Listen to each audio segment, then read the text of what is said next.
kan. Maaf Ustaz dipotong. Kunci sholat kan wudhu Ustaz. Tanpa wudhu yang baik sholatnya nggak sah. Nah, ini teman saya ini menceritakan kepada saya kalau bapaknya yang udah sepuh itu, entah dari muda atau entah saat sepuh, itu kalau berwudu itu berjam-jam Ustaz. Saya tanya, berjam-jam maksudnya apa?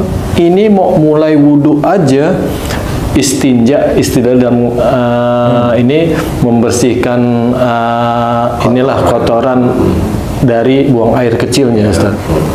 Itu berulang-ulang, udah bersih mau wudu bersih lagi. Jadi kalau di tempat umum itu sangat mengganggu kepada jamaah lain karena tempatnya itu kan bergantian Ustaz. Saya bilang coba ditanya dari hati ke hati kenapa demikian gitu kan. Udah ditanya, itu merasa kurang bersih aja gitu loh Ustaz. Apakah itu juga termasuk seperti itu? Tapi kalau dilihat dari tipikal bapaknya ini nggak termasuk orang yang berlebihan dalam ilmu agama gitu Ustaz. Iya, memang tidak kelihatan dalam ilmu agama yang kelihatan berlebih. Berlebih ini kan saya belum tahu persis nih. Dia kalau dakwah sombong, walau alam nggak ngerti ya.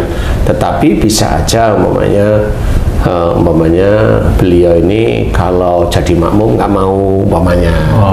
Jadi nggak mau itu memang nggak mau aja, walaupun nggak ngomong tapi hatinya kan nggak mau.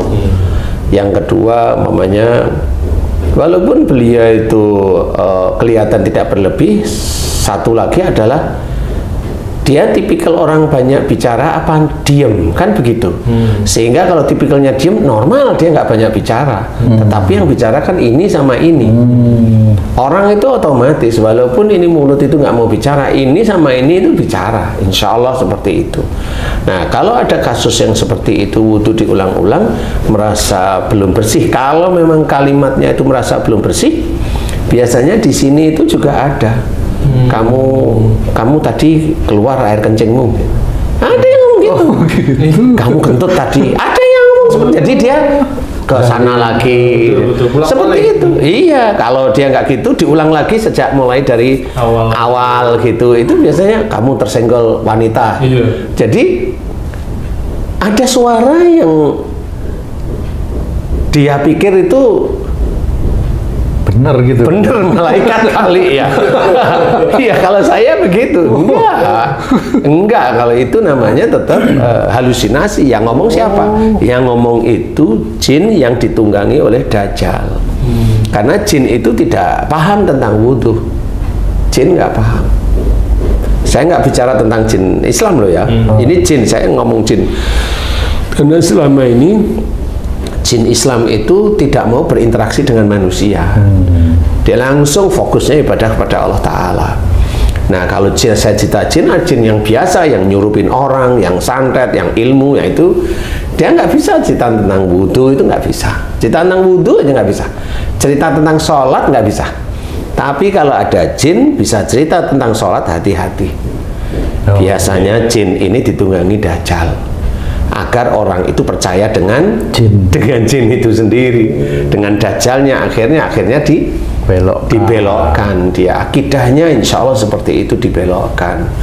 Nah, bisa aja beliau karena memang orangnya pendiam, ya beliau berpikir kalau memang ilmu agamanya tinggi, itu kan ada rasa di sini kesombongan. Jadi kalau ada orang ngomong agama dia diem, tapi dia nyimak terus salah. Allah ilmunya cetek. Kan nggak perlu ngomong yang seperti itu. Nah, itulah yang tadi diceritakan dalam Quran. Kalau seseorang itu sombong dalam menyembah kepada Allah, dia dimasukkan neraka dalam keadaan hina. Nah, sebelum dimasukkan neraka di dunia yang ngalamin seperti itu. Umpamanya wudhu diulang-ulang, atau bacaan itu diulang-ulang sehingga dia batal lagi, dia ambil lagi takbir, batal lagi. Jadi intinya kalau memang seperti itu bukan ragu-ragu, bukan itu ada yang ngomong. Karena kalau namanya seseorang itu yang sudah biasa berniat lisan atau niat dalam hati kan insya Allah bisa lah seperti itu. Nah, yang seperti itulah harus kita pahami. Insya Allah kalau beliau memang seperti itu, lalu dinasihatin atau ditanyain, ada yang ngomong nggak sih di sini kan gitu kan, nggak pernah ditanyain selama ini. Kan taunya wudu diulang-ulang, wudu sama seperti umpamanya kasus seorang anak bunuh orang tuanya, lah kan itu secara fisik bunuh, tapi coba tanyain, ada yang ngomong nggak di sini? Nah nanti dia ngomong. Oh ini orang itu tahu saya kan begitu, nah, nanti dia akan ngomong. Ada yang bisikin, kenapa saya suruh bunuh ayahku, bunuh ibuku, bunuh keluargaku? Kenapa? Karena ya mereka saya suruh bunuh aja gitu. Nggak taunya dia tertekan, mamanya seperti itu. Nah tertekan inilah ada jin yang ditunggangi Dajjal. Tertekannya dia itu dengan marah. Kalau tertekannya dia putus asa, suruhnya bunuh diri, bukan bunuh, itu bunuh diri seperti itu.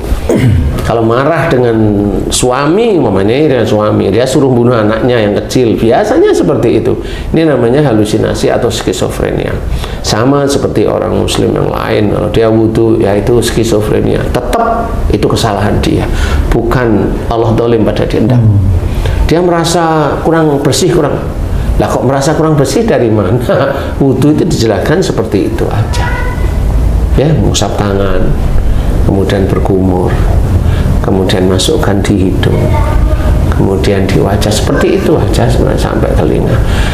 Normal-normal dan semuanya dilakukan 3 kali. Asal wudunya tenang, santai kan, insya Allah itu kan kebasuh semuanya. Biasa, tapi tidak perlu kita merasa bahwa diri kita ini orang yang paling hebat, tidak perlu orang yang paling dekat sama Allah, orang yang merasa ilmunya tinggi, orang itu selalu minta bantuan, tidak perlu ya seperti itu, biasa aja. Nah di titik ini kita harus paham bahwa hati-hati, karena kasus-kasus yang seperti ini sering saya tangani, ya rata-rata mereka yang tahu agama yang wudu itu. Rata-rata malah yang tahu agama ya. Yang tahu. Lah iya, yang nggak pernah sholat nggak jarang wudu, ngapain dia wudu diulang-ulang kan gitu. Bener. Yang seperti itu, dia ngulang-ulang wudu karena dia nggak hafal kalau itu. Bisa. Ya. Bisa ya. Pak. Tapi kalau dia memang udah tahu agama kan lucu. Nah, iya itu kan lucu. Ya, makanya kan kelainan. Nah, iya. Coba kalau istilahnya tawaf itu harusnya 7 kali, dia salah tadi kamu ya. Ulang lagi. Sampai gempor kakinya. Iya. Nah seperti itu. Nah inilah yang harus kita pahami, hati-hati. Kita tidak boleh merasa ilmu yang dititipkan oleh Allah Ta'ala, ilmu agama maksudnya, atau ilmu apapun, jangan merasa kita itu lebih hebat daripada orang lain.